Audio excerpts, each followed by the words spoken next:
Hello and welcome to part 2 of my review of the EcubMaker Toy DIY 4-in-1 3D printer, CNC engraver, and laser etcher. Now if you missed part 1 of this review, go check out the link here or the one down in the description.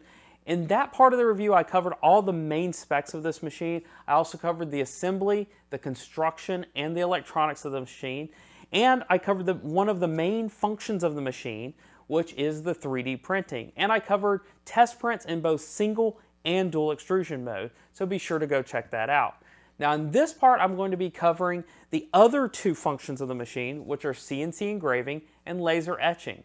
So if this is the sort of machine that you think might have a home in your shop, I'm going to tell you about my experience and how my tests worked out, and that's what we're doing right here today on Kersey Fabrications. Let's go.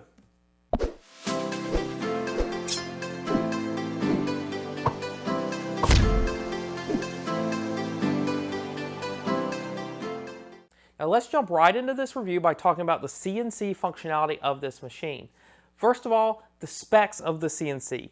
This is a 10,000 RPM no-load 40-watt motor. That's going to be plenty of performance to get going for milling soft woods and even acrylic, which are the materials that this is specified to be able to engrave into.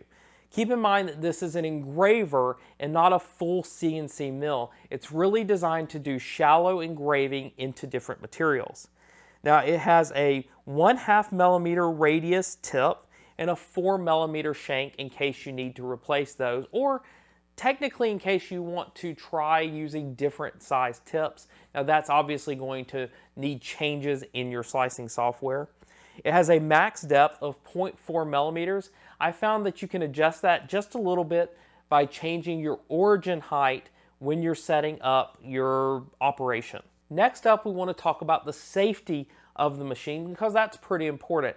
Now, unlike 3D printing, when you're dealing with something like CNCing, you're having an operation that is going to possibly fling material up at you or nearby around you. So I think it's important not to be doing CNC machining around anything that's potentially fragile. And if you are milling, I recommend using a nice pair of impact rated safety goggles while you're near the machine. Now it comes with the laser safety goggles, but I don't know or don't believe that these are impact rated. So you should definitely pick up some safety goggles if you're going to be operating the CNC function of this machine. Now, this is also important to keep in mind if you're going to potentially have other people coming near this machine while in operation. They're going to need safety equipment because, as you can see, this is an open air design. This is an open air machine, and there is nothing blocking the material potentially slinging out if anything happened. Now, obviously, you don't expect anything like that to occur. I had no problems with anything larger than dust particles coming off of this machine while I was milling, but keep in mind it could happen, so you need to be safe while operating a CNC engraver. Now let's talk about the CNC software you're going to be using when generating your G code for this machine. Now, just as we saw with the 3D printing, it comes with a piece of software called EcubWare. Now that EcubWare actually has the 3D printing, the CNC engraving, and the laser etching all built into it. We'll get back to the laser in a minute, but the CNC engraving portion is pretty easy to use. I found that it's as simple as importing a black and white image into the software, setting the size that you want to mill that image, and then just setting a couple of parameters such as the depth in order to come up with your milling operation. Then, just as we do with 3D printing, you stick in your SD card, save it to your SD card, and you're ready to engrave. Now before you can do that operation, you obviously have to swap out the tool head on the machine, and that couldn't be an easier operation. You go into the menu while running whichever tool head you're on, then walk through the settings of change out the tool head. It'll tell you it's ready to change out the tool head. Then you can power off the machine, you pull out the power cable, swap the head using the screw, and then put the power cable in the new head. It's as easy as that. When you power back on, you'll find it's in the CNC mode or the laser mode, depending on what you're switching to, and you're ready to go. At that point, there's a simple menu system that will step you through how to actually do your CNC engraving. Now, as you'll see on here, it comes with this excellent CNC carving raft that will help you center your material, because that's the first step it tells you in the process, is to place your object. So the first thing you do, you take your CNC carving raft, you put that on the bed, then you can place whichever object you're going to be milling or carving into. You're going to put that on the bed, and then you have these clamps that are built in that come with a clamp, a magnet for spacing, and then a screw to actually do the hold down.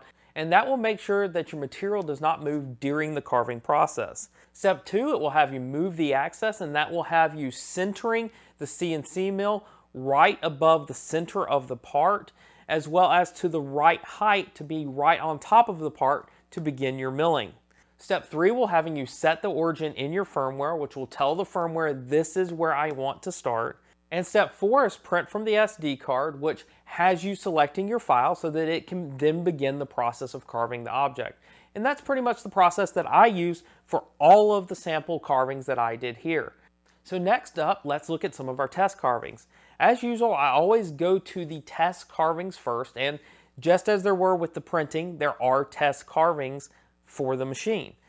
First up, I have this beautiful, I believe it's a peacock carving that they had on the SD card, and I used one of the included pieces of acrylic to do this carving. And it turned out absolutely gorgeous. It was as deep as it should be. It looked terrific on both sides. There are no tears, there are no problems with the edges. It really does look fantastic. So this is an excellent example for them to lead off with, because it has a lot of details and it really does show what the CNC can do. Then I went to do one of my own images, and so I made up this Kersey Fabrications subscribe, again using one of the pieces of acrylic that came with the machine. Now overall, I would say that this looks exactly like it's supposed to, but I ran into two problems. First of all, I found that with the settings I used, which I believe I used 0.3 millimeter depth on this one, that the right side and left side, however you're orienting this, are not the same depth. In fact, on one side it's nice and deep, while on the other side it didn't cut all the way, particularly in the subscribe button. So given that you're only dealing with a 0.3 or a 0.4 depth on this, it has to be extremely level, given that there's no auto leveling for the CNC functionality. At that point, I sent a message to EcubWare asking what their recommended solution for this was. Their recommended solution was to level the gantry a little bit better.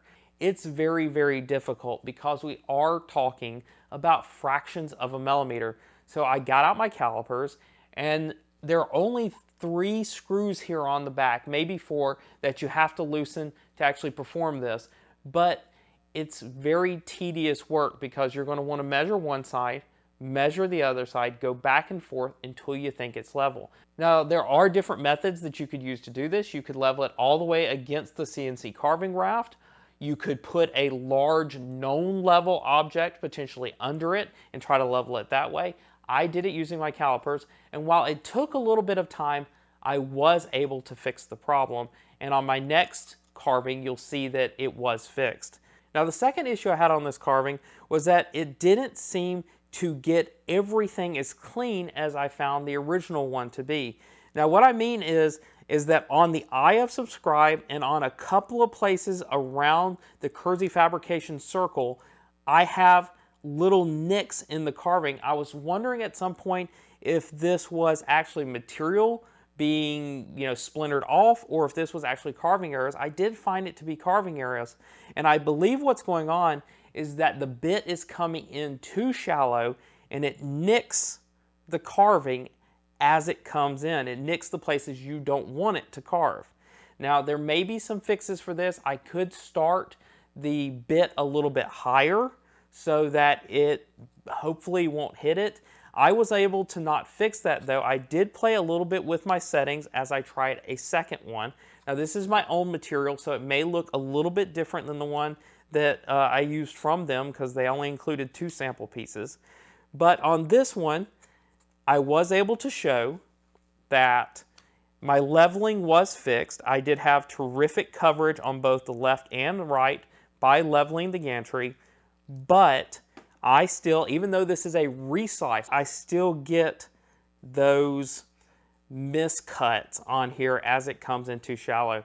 I would have had to do even more test runs on this to get this just right and possibly play with different heights and different origin settings, but unfortunately I was unable to get a clean CNC onto the acrylic without those nicks in place for this carving. Now, I wanted to move on to something other than acrylic. Obviously, acrylic's not the only use for this, so I did move on to actually engraving a piece of wood. So here is the finished product, because I actually wanted to show you something completely finished, but I'm going to put up here what it looked like during and after it was done milling.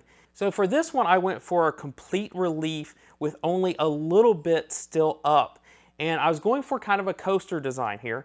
So you'll see that I milled out a circle, and then there's this inner circle that goes in and leaves only the relief of the kersey fabrications up. I did this by making the relief area the dark area and leaving the K, F in this circle as high points in white. As you can see, I was able to clean this up really nicely and make it a wonderful finished product using this carver. In fact, just a light sanding at the end, cutting around in that line that my CNC made for me, and then I just gave it a hit of polyurethane to give it some sheen and to darken up the wood. It really did turn out nice, and I was able to show that this is a nice tool for producing finished products. So overall, I was pretty happy with the operation of the CNC. I do want to spend some more time with the machine trying to get those last little nicks out of this carving in particular, because I can only assume that if something this simple has these issues, that you're going to see it on more complex parts. I can't account for why the test carving did not have these issues unless it was carved in a slightly different way. Obviously, I don't know where the original G-code came from or which version of their software it may have come from. Next, let's go to the laser function of the machine. Now, first of all, the specs. It is a 1.5 watt, 405 nanometer laser, and what that means to most people is that this is not a cutting laser. Much like the CNC, this is really for the finishing of materials. This is only for making surface decoration or surface etchings into a material. It is not a full laser cutter. Now, of course, talking about safety though, this does not mean that it is not a real laser and it does not need safety precautions. Much like we talked about with the CNC, this also, it is not an enclosed machine. The laser is bright and can harm your eyes. So, rightfully so, they do include some laser goggles that you need to be wearing as soon as you turn on the laser etcher of this machine, because you don't want to harm your eyes. And just like my warning about the CNC, you'll want to make sure, even more so than the CNC, that this is not in an area where people are going to casually come up on it and potentially harm their eyes because they're not wearing goggles. This is another case where, since the machine is open air, it is a potential hazard and needs to be taken seriously. If you're going to be the only one using this in a controlled area, obviously you have nothing to worry about. But if you do think there are going to be multiple people around, you may want to invest in another pair or two of goggles so that people are protected. Now, when it comes to creating files for your laser etchings, it comes with two solutions. First of all, the EcubWare that we saw for the 3D printing and the CNC, it's the same thing for the laser. There's another checkbox that you can use in order to switch over to laser mode. And over the other piece of software we're about to talk about, one thing that it has going for it is it does have the multi-material selection I'm going to show you here, and there's a drop-down box that allows you to select what type of material you're going to be etching into. Other than that, it's pretty simplistic. It is basically, again, just like the CNC, for creating etchings using black and white images. Now, the other piece of software they have available is something called EcubMaker Laser. It is currently on version 1.10 Beta 1. As of the filming of this video, that's the version that I use. They suggested I try that software for my testing, so that's what I did. So first of all, switching over the printer from CNC to laser, it was just as easy as switching from printing to CNC. You go through the menu, you just select that I want to switch over to the laser tool head. You do so, it tells you what to do. You turn off the machine. When you swap over the heads, everything comes back up and you're in laser mode. The firmware knows what's going on. It's really that easy. Now, Just as before, I went with the test laser etching that they had on the SD card, and this is what I produced. Now, this turned out absolutely gorgeous, and it was identical to the one that came with the machine, showing what it was supposed to look like. So the laser absolutely did what it was supposed to, and it produced very, very fine detail using that laser. So the first test that I wanted to try, again, I went into the EcubMaker laser software, and I wanted to see if I could reproduce an image. So EcubMaker laser has the ability to do the grayscaling or the dithering itself, and so I wanted to test out that functionality. I brought in a picture of an X-wing in a hangar. Now, I knew that this was going to be a difficult image, but that's what I wanted to go with to start off with. And to say the least, I wasn't super impressed. If I hold these two side by side and you know what you're looking for, you can make out the image, but overall, it's just too dark. Most of the details was left out. It's really not doing a good job of bringing down the darks enough in order to be able to make out what this image is. Unfortunately, that one was kind of a bust. Next up, I wanted to try again, but maybe something that was more artistic and less photographic. So I went with my Kersey Fabrications logo in color because I wanted to see if it could translate it. And again, having all that dithering, the laser really couldn't make out something this detailed. I do get a bit of the gradient here. I can see that there's a ring around it, and I can make out the KF, but I don't know what you would do with something that turned out like this. Again, not really a good use for the laser, so I don't really recommend it if you're thinking about burning images, if you had an idea for that.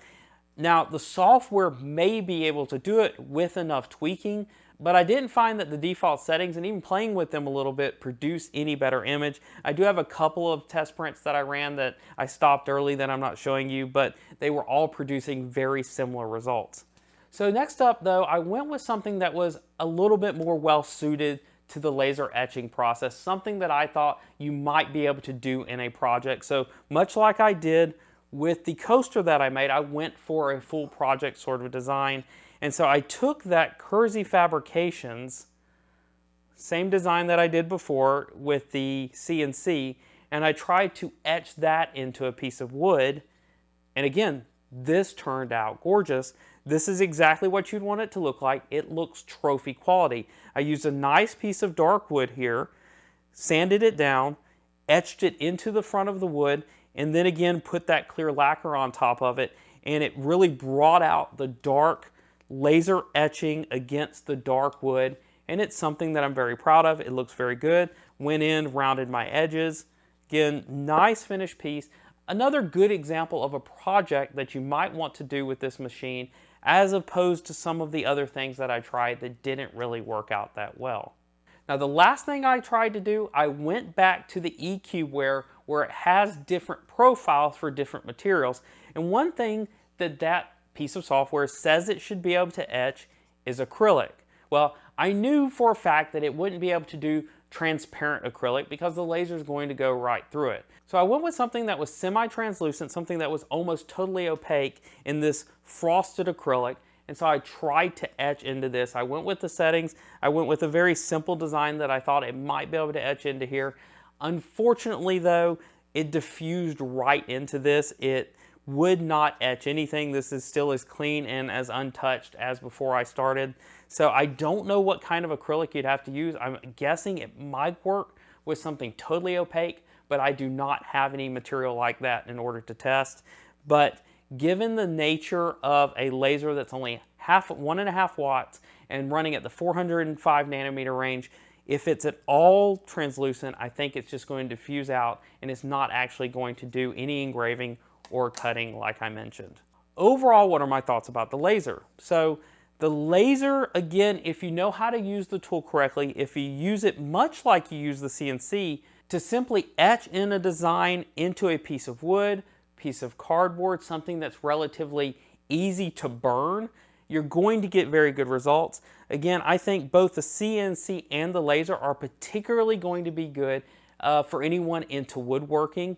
It might also work into etching into 3D prints, but due to the nature of the material that you're using for 3D printing, I think you're going to get more melting than burning, and you're not really going to see very much of what you tried to etch into that. So again, I think this is an excellent tool for woodworking, whether you're using the engraver or the etcher. If you have any other ideas of things that I could use the CNC or the laser for that I haven't tried in this video, please leave me a comment down below. I will do my best to, if I have the materials, if I have the image, if I have the time, I will run those tests and leave images either in the community section here at YouTube or on one of my other forms of social media for you to check out. And just as always, I will leave a reply and let you know if I'm going to test that out. So as you can see, I wanted to bring out a sampling of the items that I had made with this machine to really give you a good feel of everything that you can do with it. And starting with the 3D printing, I was really impressed with the quality of the prints overall, as well as the ease that I could print with this machine. And even with the dual extrusion models, things just worked. And the software is not perfect for 3D printing. It doesn't have all of the settings exactly right, but from a dual extrusion perspective in particular, it does a really good job with minimal tweaking. So I was really happy with the quality of the 3D printing. Now, obviously you don't have a very big print surface on this one, but if you're looking at this as a supplementary machine or even as your first printer, I don't think the size of this machine is really going to be a problem. Obviously, if you're going to be printing bigger objects, you'll need to look at getting a secondary 3D printer in the future. As for the CNC portion of the machine, I was happy with what it did with wood. I was also really happy with the default print that I was able to print off their SD card. Much like the 3D printing, the real weakness in the machine is actually not the hardware, but in the software. I do think there's still some tweaking I need to do in order to get my engravings to look as good as their sample, and there may still be a bug or two in the software to get it to do it just right. But I'm going to keep looking into that for my purposes because, again, I was happy with this coaster that I produced, and the overall quality is very, very good. I was able to simply just put a light sanding on this, and I had a coaster after a little bit of finishing. Same thing for the laser for the most part. I was really happy with what I was able to produce on this wood panel. But again, with their software, while it says that you can do some dithering, it says that you can take an image and laser etch it into a piece of wood or a piece of cardboard, I wasn't able to get the best results with that. It did work, but I just wasn't happy with the results that the software gave me. But just doing one of these very black and white images, I was really happy with how clear it turned out. And that's what we saw from their sample file that was on the SD card, a black and white image, but with very fine details that was able to laser etch very cleanly. Again, I think that the overall weakness in the entire machine is the software, and there is good news for that because EcubMaker has told me that they have a new suite of software coming out that's really going to improve this machine. And as I've shown you, the hardware is very strong. It's a good rigid structure. The CNC engraving and the laser etcher, they are both strong pieces of hardware that seem to do exactly what they're told to do. You just need good software to get them to produce what you're asking. Now, to that, you could actually go with third-party software probably for the CNC or the laser. There is third-party software out there that will probably do the job a little bit better than what they're offering. Now, obviously, that's going to be more advanced because you're going to be importing a lot of the stuff that they have in their Cura derivative to get that to do exactly what you want it to do. That's something, though, I would like to play with, particularly with CNC because there's a lot of software out there that will do the job of producing that G-code. As I mentioned before, safety is a big concern with this machine because it is open air, which means that you can get to it easily. And that means that if you have any children around or other people that really don't understand what this machine is, make sure that it is out of reach. And for both CNC and laser, make sure you have the appropriate safety goggles so that people either do not get hit by debris or potentially harm their eyes with the laser functionality. It's either that or you'll need to build some sort of enclosure for this machine.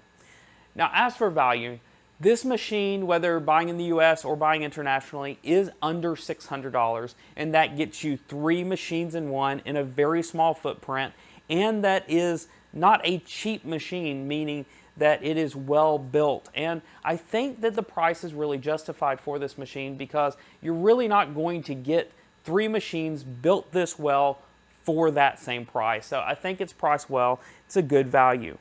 So in conclusion, would I buy this machine given the price point, given the fact that I've used it, and knowing what I know about it? Well, I would say from a pure hardware perspective, absolutely. It is a solid machine with a lot of functionality built into a small package. From a software perspective, I think you're going to do fine with what comes out of the package. I think that given what I've shown you here and being able to do both single and dual extrusion 3D prints out of the box, as well as being able to burn and etch wood so easily, it is a very versatile tool, and those features are available in the software right out of the box. So if after this review this seems like something you'd like to purchase, I have 2 links for you in the description. One, if you're in the US, I have a link to Amazon, and 2, if you are international, I have a link to GearBest. That'll take you directly to the products where you can purchase it. So if you have any other questions about this machine, if you have any ideas for test prints, carvings, engravings, if you just have any questions about anything that I talked about here, please leave a comment. I almost always get to all of those comments, and I'm happy to answer your questions. And while you're leaving a comment, why don't you hit the like button and let me know that you've enjoyed this video. If you're new here, thanks for joining me here on Kersey Fabrications. There's a subscribe button with the little bell icon down below that will get you new videos as soon as I post them. And if you want to support this channel, as always, I have Patreon or I have PayPal, and I appreciate any support that you can provide. As always, thanks for joining me here on Kersey Fabrications. Take it easy, everybody.